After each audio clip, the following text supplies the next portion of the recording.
Listo. Bueno, vamos a comenzar con un breve repaso solo del último estudio. Yo espero que hayan tenido, insisto, oportunidad de revisar los estudios anteriores y que si hay dudas, bueno, a mí se me complica un poquito leerlas en vivo, pero mi esposa está aquí conmigo, entonces si gustan enviárselas por WhatsApp a ella va a ser más fácil para que pueda responderlas. No me llegó ninguna duda antes de las 6, entonces espero que no sea falta de interés, sino que esté quedando lo suficientemente claro el estudio. Vimos la semana pasada, no es cierto, la semana antepasada, hace 2 estudios, comenzamos a ver los nombres o la forma en que la palabra revela este atributo de la omnisciencia de Dios y hace 2 semanas también empezamos a ver acerca de las consecuencias de este atributo. Como lo hemos visto en los otros atributos, cada atributo debe de llevarnos a algo, no es nada más, no debe de provocar en nosotros un mero conocimiento intelectual, sino que debe de despertar una verdadera hambre espiritual por Dios, y ello debería de traer ciertas consecuencias. La omnisciencia, vimos el estudio anterior, que debe de generar un temor y reverencia. ¿Por qué? Porque nada es oculto a Dios, todo lo sabe, todo está abierto, descubierto a Dios. Él escudriña nuestra mente y nuestros corazones. Y como vimos, como hemos estado analizando, más que porque Él esté averiguando información de nosotros, cuando oramos y cuando nos muestra a través de ese escudriño que hace en nuestra mente y en nuestro corazón, es para mostrarnos la condición de nuestras almas, la condición de nuestra fe. Esto nos debe de llevar a un temor, porque finalmente no podemos o no debemos llegar a ser hipócritas, porque a Dios no lo podemos engañar. Podremos engañar a las personas, podremos engañar a nuestro pastor, podremos engañar a nuestros hermanos, incluso, más difícil, a nuestra propia familia. Más difícil porque vive con nosotros. Pero a quien nunca vamos a poder engañar es a Dios, porque Él conoce lo que está adentro de nosotros. Y muestra de ello lo analizamos en la forma en que Jesucristo confrontó a los fariseos. Gente que era admirada por las personas, gente que conocía la palabra, que incluso habían inventado 600 y tantas reglas humanas para mostrarse más piadosos, pero a Cristo no lo engañaban. Él los descubrió y les llamó que eran como sepulcros blanqueados. El estudio anterior examinamos por qué se le llamaba así, no vamos a entrar en detalle, pero finalmente la consecuencia es que si bien estaban muy limpios o aparentaban mucha limpieza por fuera, por dentro no eran más que huesos muertos. Vimos que Dios no solo juzga lo que hacemos o lo que dejamos de hacer, sino que Dios también juzga las intenciones de nuestro corazón y aún el resultado de nuestras obras. Entonces, debemos de poner especial cuidado de la forma y aquello que motiva lo que hacemos. Si hay legalismo en nuestros corazones, si hay un motivo egoísta, aún, por ejemplo, el buscar a Dios para evitar el infierno, por la sola evitar el infierno, es un motivo egoísta. Entonces debemos de cuidar que nuestro corazón esté de conformidad con lo que Dios demanda de nosotros. Y eso solo lo podemos lograr con Cristo. No hay forma que humanamente cambiemos nuestra mente o cambiemos nuestro corazón para hacerlo agradable a Dios. Solo Cristo puede darnos un corazón recto, un corazón justificado, un corazón continuamente purificado y santificado. Es solo Cristo. Es la única forma, es el único camino, la verdad y la vida. Él es el único que nos puede hacer caminar por el camino angosto después de haber entrado por la puerta estrecha. Entonces, debemos de tener cuidado, porque finalmente vamos a rendir cuentas a Dios de todo lo que somos, de todo lo que hacemos. Este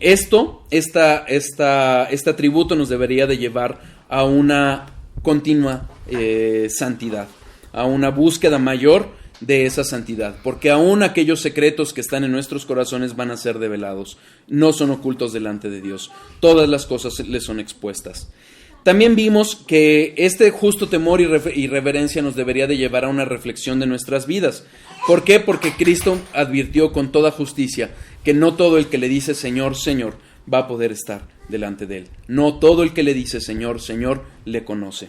Incluso vemos casos en que Mateo 7, 22 y 23 nos muestran personas que hacen milagros, que predican con mucha viveza el Evangelio, pero eso no necesariamente refleja un corazón recto delante de Dios. Insisto, solo Cristo nos puede hacer tener un corazón limpio delante de Dios. Su juicio, como MacArthur lo enseña, el juicio de Dios será justo y certero porque está basado en la verdad. ¿Por qué? Porque Él es omnisciente y conoce plenamente la verdad. El estudio pasado, y yo creo que ahí vamos a retomar, encontrábamos que el atributo de la omnisciencia nos debe de dar confianza y consuelo.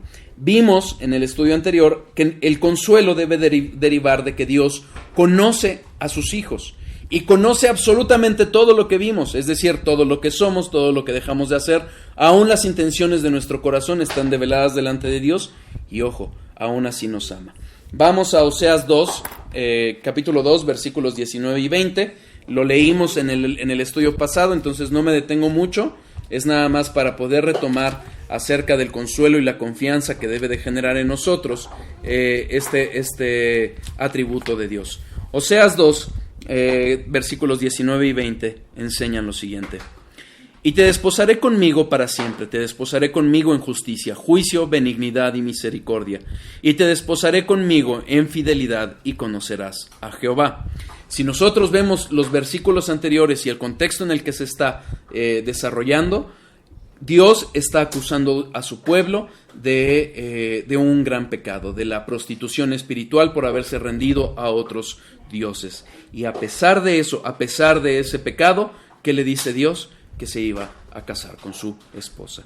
Hoy sabemos que la iglesia, el Israel espiritual, es esa esposa. Es decir, Dios nos ama. Si realmente formamos parte de su pueblo, nos hemos arrepentido, creemos en Cristo como el único medio de salvación, somos parte de ese pueblo al que Dios ama a pesar de esos pecados. ¿Por qué? Porque esos pecados fueron pagados por Cristo en la cruz. Él nos sabía como pecadores y a pesar de ello murió por nosotros. Romanos 5, 8 lo revela así. Dice: mas Dios muestra su amor para con nosotros en que siendo aún pecadores, Cristo murió por nosotros. Es decir, no es algo que nos hayamos ganado. Si la salvación la obtenemos por medio de la fe, por la gracia de Dios, no la vamos a perder por nuestras obras. Es Dios el que nos salva, es Dios el que nos conoce, y a pesar de que nos conoce y conoce lo peor de nosotros, nos ama. Así lo dijo Job, fíjense, Job 23:10, y con esto terminamos el repaso. Job 23:10, en palabras de Eliú, que les explicaba el estudio pasado quién es Eliú, refiere esto. Por tanto, no, perdónenme, 23:10, mas Él conoce mi camino. A pesar de todo lo que estaba sufriendo y el llamado que le estaba haciendo Eliú a Job, era que Dios conoce todo nuestro camino. No podemos engañarlo, pero también Él sabe nuestro corazón. Y eso nos deriva en la siguiente consecuencia: en la confianza de que Dios lo sabe todo. La confianza que debe de despertar en nuestros corazones esta confianza. Cristo sabía que lo traicionaría. Pedro, si ustedes recuerdan, cuando Cristo se va acercando a la cruz, a su último camino a Jerusalén, ya de tiempo atrás les venía advirtiendo poco a poco a sus discípulos que Él sería entregado, que iba a morir. Y a pesar de que había cierta incredulidad, incluso el propio Pedro trató de disuadir a Jesucristo de ir a la cruz. Llega el último momento, llega el momento en que Cristo instituye la Santa Cena, están en el aposento alto, y justo después de eso les reitera que iba a morir en la cruz. ¿Cuál es la respuesta de Pedro? Vamos a verla. Mateo 26. Mateo 26. Si voy muy rápido, por favor avísenle a mi esposa. ¿Voy bien, mi hermosa? Sí, yo creo que sí, Ok. Mateo 26, versículo 30. Jesucristo, les digo, acaba de instituir la Santa Cena Y Judas obviamente ya se había ido antes de dicha institución. Y fíjense, versículo 30. Y cuando hubieron cantado el himno, salieron al monte de los olivos. Entonces Jesús les dijo: todos vosotros os escandalizaréis de mí esta noche, porque escrito está: heriré al pastor y las ovejas del rebaño serán dispersadas. Pero después que haya resucitado, iré delante de vosotros a Galilea. Respondiendo Pedro le dijo: aunque todos se escandalicen de ti, yo nunca me escandalizaré. Jesús le dijo: de cierto te digo que esta noche, antes que el gallo cante, me negarás 3 veces. Pedro le dijo: aunque me sea necesario morir contigo, no te negaré. Y todos los discípulos dijeron lo mismo. ¿Qué pasaba? Insisto, estamos en el contexto en que Cristo ya está a punto de ser entregado por Judas y de comenzar la pasión de Cristo. Y entonces viene una última advertencia justo antes de empezar la oración en el Getsemaní y la entrega de Judas. Les hace una última advertencia, algo que les venía diciendo en las últimas veces, que iba a morir, que iba a sufrir ante los sacerdotes y los principales del pueblo, y que le dice, y además Cristo les profetiza algo que viene en los Salmos, que se iban a escandalizar, es decir, se iban a aterrorizar e iban a huir las ovejas. Y Pedro, valerosamente, le dice: Señor, yo nunca lo haré. Y Cristo le dice: 3 veces me vas a fallar. Cristo lo sabía. ¿Qué es lo que sucede? ¿Qué es lo que termina pasando? Evidentemente termina cumpliéndose esa profecía de Cristo. Pedro iba a traicionar a Jesucristo. Vamos dentro del mismo capítulo a los versículos 69 a 77.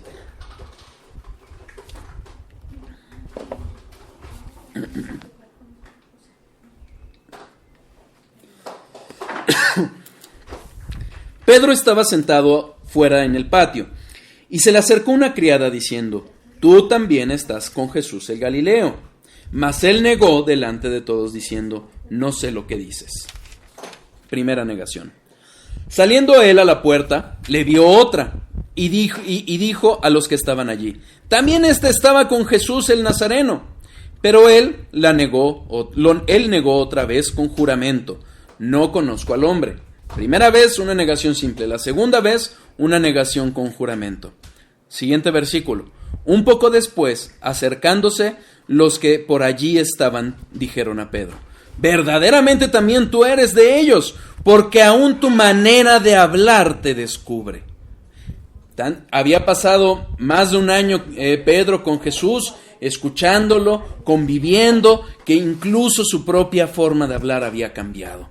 Entonces, versículo 74, él comenzó a maldecir y a jurar: no conozco al hombre, y enseguida cantó el gallo.